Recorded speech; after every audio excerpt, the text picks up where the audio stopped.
Assalamualaikum warahmatullahi wabarakatuh. Kita akan melakukan percobaan bahwa magnet memiliki gaya tarik. Nah, percobaan ini memerlukan alat dan bahan, yaitu satu buah magnet batang dan satu buah paku berasal dari besi atau baja. Pertama, kita coba dekatkan kutub selatan magnet ke paku besi. Dia akan tertarik dengan kuat. Selanjutnya, kita coba dekatkan kutub utara magnet ke paku besi. Dia akan tertarik dengan kuat. Apa yang terjadi jika kita dekatkan bagian tengah magnet ke besi? Maka paku besi tidak tertarik. Lalu kita coba dekatkan magnet dengan paku besi di jarak yang dekat. Maka dia akan tertarik dengan sempurna. Bagaimana jika kita jauhkan jaraknya antara magnet dengan paku besi? Dia tidak akan tertarik sama sekali.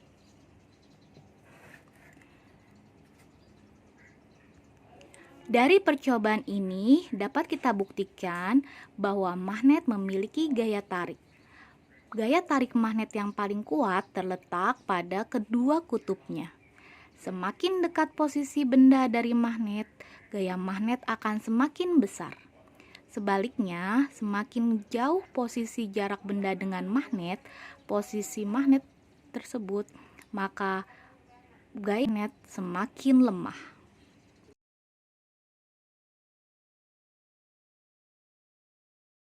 Percobaan selanjutnya adalah membuktikan bahwa gaya tarik antara dua kutub magnet, di mana kutub yang sama akan saling tolak-menolak dan kutub yang berbeda akan saling tarik-menarik. Alat dan bahan adalah dua buah magnet batang. Mari kita lakukan. Pertama, kita dekatkan magnet dengan kutub yang sama, yaitu magnet kutub selatan dengan magnet kutub selatan.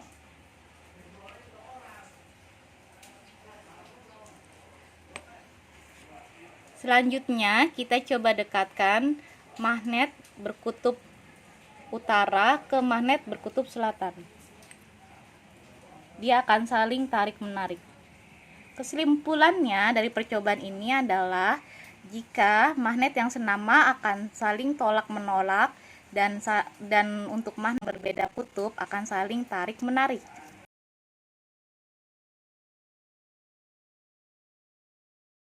Selanjutnya, percobaan kita kali ini akan membuktikan bahwa berdasarkan dapat atau tidaknya ditarik oleh magnet, benda-benda di sekitar kita dapat dikelompokkan menjadi dua kelompok, yaitu benda magnetis dan benda non-magnetis. Benda magnetis adalah benda yang dapat ditarik oleh magnet. Sedangkan benda non-magnetis adalah benda yang tidak dapat ditarik oleh magnet. Alat dan bahan yang kita butuhkan adalah satu buah magnet batang, uang kertas, uang koin logam yang berasal dari nikel, koin Rp1.000, paku yang terbuat dari baja, peniti, jarum pentul, kaca, sendok plastik, sendok besi, pensil, secarik bahan, dan gelang karet. Selanjutnya, mari kita kelompokkan benda-benda tersebut, apakah termasuk di kelompok magnetis atau kelompok benda non-magnetis, dengan cara mendekatkannya dengan magnet batang. Benda pertama yang kita akan coba kelompokkan adalah cermin yang terbuat dari kaca. Cermin ini jika kita dekatkan dengan magnet batang tidak dapat ditarik. Ya, berarti cermin termasuk benda non-magnetis. Bagaimana dengan koin 1000 ini? Koin 1000 ini terbuat dari nikel. Ketika kita dekatkan dengan magnet batang, dia tertarik. Maka koin nikel ini termasuk benda magnetis. Selanjutnya, secarik bahan. Secarik bahan jika kita dekatkan dengan magnet batang, dia tidak dapat ditarik. Karena itu, bahan atau kain ini termasuk benda non-magnetis. Selanjutnya kita coba dengan gelang karet. Gelang karet ketika kita dekatkan dengan magnet batang tidak dapat ditarik. Karena itu gelang karet juga termasuk benda non-magnetis. Selanjutnya kita coba dekatkan paku baja ini dengan magnet batang. Paku baja dapat tertarik oleh magnet batang. Karena itu paku baja termasuk benda magnetis. Bagaimana dengan uang kertas? Uang kertas kita dekatkan dengan magnet batang. Uang kertas tidak dapat ditarik oleh magnet batang. Karena itu uang kertas termasuk non-magnetis. Selanjutnya kita lihat di sini ada sendok plastik. Sendok plastik jika kita dekatkan dengan magnet batang, dia tidak dapat ditarik oleh magnet batang. Karena itu, sendok plastik termasuk dengan benda non-magnetis. Dan jarum pentul. Jarum pentul ini jika kita dekatkan dengan magnet batang akan tertarik dengan sempurna. Karena itu, jarum pentul termasuk benda magnetis. Bagaimana dengan peniti? Peniti jika kita dekatkan dengan magnet batang dia akan tertarik. Karena itu, peniti termasuk dengan benda magnetis. Dan kita lihat di sini ada pensil. Pensil jika kita dekatkan dengan magnet batang tidak akan tertarik. Karena itu, pensil disebut atau dikelompokkan menjadi benda non-magnetis. Selanjutnya, kita ada sendok yang terbuat dari besi. Sendok besi ini jika kita dekatkan dengan magnet, dia akan tertarik. Karena itu, sendok besi termasuk benda magnetis. Simpulan dari percobaan tadi adalah bahwa benda magnetis adalah benda yang dapat ditarik oleh magnet. Contohnya, sendok besi, koin nikel, paku baja, jarum pentul, dan peniti. Sedangkan benda non-magnetis adalah benda yang tidak dapat ditarik oleh magnet. Contohnya pensil, gelang karet, uang kertas, secarik bahan, sendok plastik, dan kaca.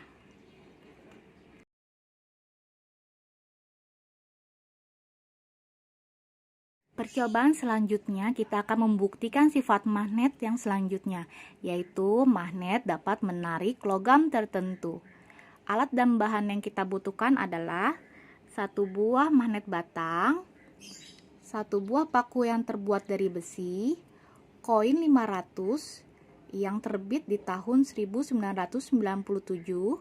koin 500 yang terbit pada tahun 2016, koin Rp1.000 yang terbuat pada tahun 2010, dan paku yang terbuat dari baja.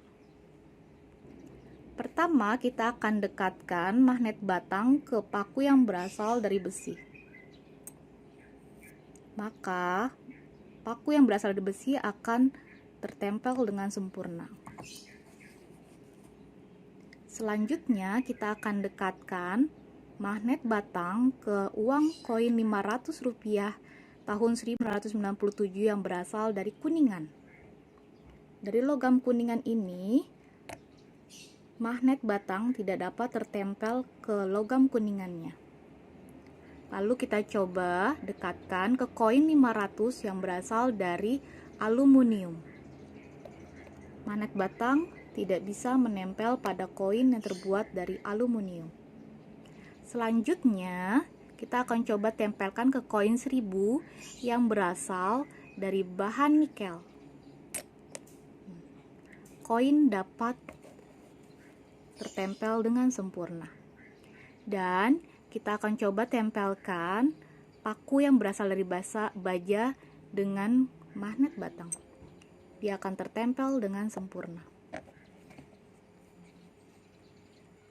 Dari percobaan ini dapat disimpulkan bahwa magnet hanya dapat menempel atau menarik pada logam-logam tertentu seperti besi, nikel, dan baja. Dan untuk logam yang berasal dari kuningan dan aluminium, maka magnet tidak akan dapat menariknya.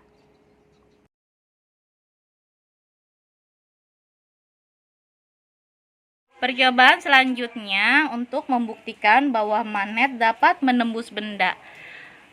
Alat dan bahan yang dibutuhkan: 1 lembar kertas, 1 buah paku besi, dan 1 buah magnet batang. Pertama, letakkan paku besi ke atas kertas. Lalu, magnet batang diletakkan di bawah kertas. Kita gerakkan magnet batang tersebut. Maka ketika magnet bergeser, maka paku akan ikut bergeser. Hal itu membuktikan bahwa magnet dapat menembus benda yang tipis.